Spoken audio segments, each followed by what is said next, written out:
네, 안녕하세요. 저는 홍천농업고등학교에서 올해부터 근무하고 있는 92년생 교사 강성진입니다. 고향은 경기도 용인에서 나고 자랐습니다. 합격의 그런 희망과 가능성 이런 부분들을 좀 고려를 해가지고 또 강원도에서 이제 아는 사람도 있고 이제 여자친구도 당시에 강원도에 있었어 가지고 강원도로 지원을 해서 합격을 했습니다. 영업 관리직에 이제 편의점업으로 이제 다녔었었는데요.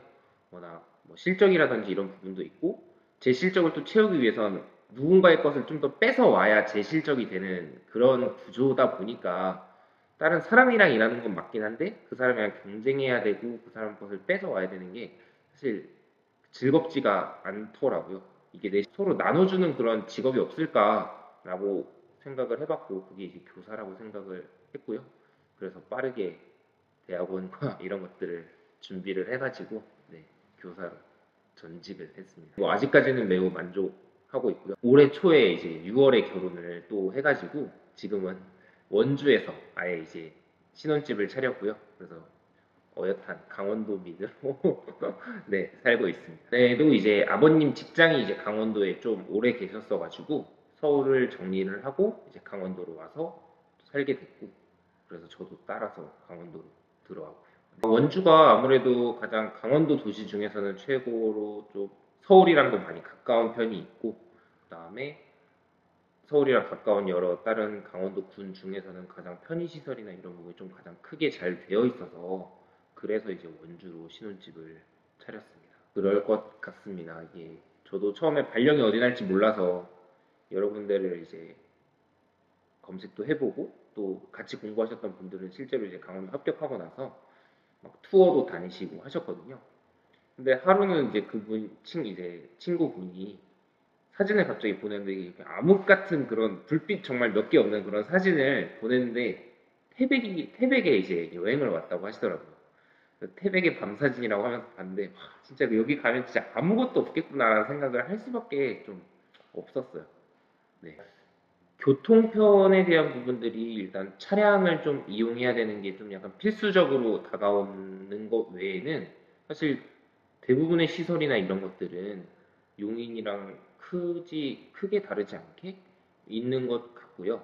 다만 아직 아이가 없다 보니까 교육이나 이런 부분들은 조금 당연히 용인이나 분당 그쪽에 비하면 조금 떨어지지 않을까. 친구들 만나러 갈 때 이것도 다 교통이죠. 뭐 친구들이 주로 다른 저는 서울에 있다 보니까 뭐 모임 같은 걸 하게 되면 다 서울로 계속 가야 돼서 그런 부분들이 좀 불편하고요. 오히려 편한 점은 확실히 좀 여유가 있다고 해야 될까요? 이게 아파트도 저희 집도 아파트 촌이긴 한데 지금도 그래도 용인이나 서울 그쪽에 보다는 훨씬 더 여유가 있고요. 대기업이나 회사들이 대부분 서울에 몰려 있다 보니까 강원도에서 나고 자란 똑똑하고 유능하신 분들이라고 하더라도 직장을 잡기 위해서는 또 대기업이나 이런 희망하는 직장을 잡기 위해서는 다 서울로 갈 수밖에 없는 게 가장 큰 요인이 아닐까 싶습니다. 꽤 많은 학생들이 이미 아버님이 강원도에서 무엇을 하고 계시거나 사업이나 농사 이런 것들을 하고 계시는 친구들이 은근히 많은 것 같거든요. 그렇게 승계하는 친구들도 굉장히 좀 많은 것 같고 고향이라는 거를 버리기가 아직도 우리 사람들이 버리는 게 쉽지가 않다 보니까 정겨운 곳에서 또 사는 그런 것도 많이 영향을 미치지 않을까. 기업 유치가 좀 가장 좀 클 것 같습니다. 그래서 기업들이 뭐 본사까지는 아니더라도 주요한 이렇게 지부 이런 것들이 생겨나면서 여기서 사람들이 터전을 좀 일궈 나갈 수 있으면 좋지 않을까 하는 생각을 문화생활 같은 것들 영화관 같은 정도는 이제 원주에도 뭐 있고 여기저기 다 강원도에 다 있는데 그 이상의 문화생활은 사실 무조건 서울을 또 가야 되는 뭐 뮤지컬이라든지 한동안은 원주에서 좀 살려고 하고 있습니다. 원래 결혼을 제가 안 했으면 뭐 좀 더 큰 꿈을 품고 이렇게 격오지나 이런 곳으로도 지원을 해볼까 생각을 했었는데 신혼의 달콤함을 좀 맛보고 나니까 원주를 한동안 살아야 될 것 같습니다. 네. 어, 일단 같이 이렇게 저녁 먹고 하는 소소한 일상들을 이제 뭐 같이 하는 게 다들 같이 하고 때로는 제가 밥을 하고 때로는 밥을 해주는 걸 먹고 이런 부분들이 크게 진짜 다가오는 것 같아요. 잘은 모르겠지만 좀 자유분방하고 막 얽매이지 않고 이런 교사로 바라보고 있지 않을까 싶은데 이건 또 제 생각이고요. 저는 애들이 항상 아이들이 무엇인가에 도전할 때 응원해주는 교사가 되고 싶었는데요. 지금 잘하고 있는지는 모르겠지만 앞으로도 그런 방향으로 좀 나가려고 노력을 하고 있습니다. 15명에서 20명 정도가 가장 적당하지 않을까 싶은데 일단 요 정도가 돼야 아이들이 서로 이제 좀 다양한 상호작용을 좀 할 수 있을 것 같고요.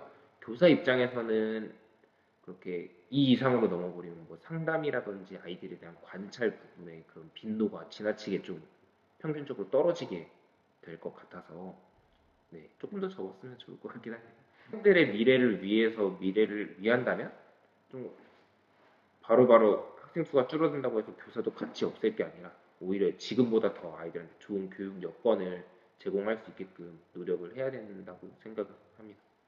공정함을 좀 찾고자 하는 부분들은 좀 긍정적인, 항상 긍정적인 모습으로 저는 생각을 하고 있고, 근데 이 공정이란 부분들이 약간 장애인, 여성, 이런 것에 대한 좀 공정의 잘못된 잣대를 들이대는 측면들이 없잖아 있다라고 생각을 해서 최근에 뭐 장애인 이제 분들이 이제 서울에서 교통의 불편을 호소하시면서 뭐 이제 시위를 벌이시고 이제 뭐 교통 지연을 체증을 일으키고 하는 것들에 대해서 아니 사회는 다 공정한데 왜 너희들만 그러느냐라는 식으로 약간 좀 잘못된 해석을 하시는 분들이 있으신 것 같아요. 그래서 그런 부분들 또 뭐 여성도 마찬가지죠. 우리 사회는 여성이 공정하다라고 하지만 과연 공정한가 이런 부분에 대해서 조금 질문을 스스로에게 던져봐야 될 것 같고 그런 측면에서 저는 좀 공정하게 살아온 건 아닌 것 같습니다. 장애인도 아니고 그 다음에 남성이고 하다 보니까 공정에 오히려 특혜를 받은 사람으로 생각을 하고 있고요. 그래서 조금 더 엄밀한 공정의 잣대와 정확한 좀 더욱더 많은 기간제 선생님들이나 시간 강사 선생님들이 필요하게 될 것 같은데요. 그런 분들의 처우가 더 좋아져야만 앞으로 학생들의 교육도 더 잘 진행이 될 수 있을 거라고 생각을 하고요. 오히려 그쪽보다 조금 덜 치열하고 덜 스트레스 받고 좀 더 평안하고 아이들도 뭐 당연히 교육 거기서 서울에서 못 받으면 뭐 다 뒤처져서 경쟁 사회에서 다 뒤처질 것으로 생각하지만 전혀 그렇지 않거든요.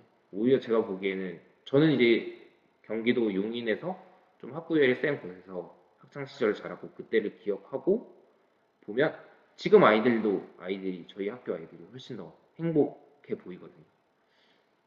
사람들의 인식도 좀 개선이 되면 좋을 것 같긴 한데 뭐 모든 사람들이 다 서울 밖에 나와서 뭐 일주일간 살아보기 이런 최근에 이제 네이버 뉴스에서 구독을 했고요. 네, 다양한 이벤트들을 통해서 결국 구독을 하게 됐고요. 구독을 하고 나니까 네, 강원도에 대한 소식을 되게 많이 듣고 있어요. 원래는 그냥 전국적 단위의 네이버나 뉴스 이런 포털에 네이버나 다음 포털에 뜨는 기사들은 뭐 동아일보나 뭐 몇몇 일보들은 대부분 국가적인 사건 그리고 대부분 서울에만 집중된 뉴스 기사들을 보게 되는데요.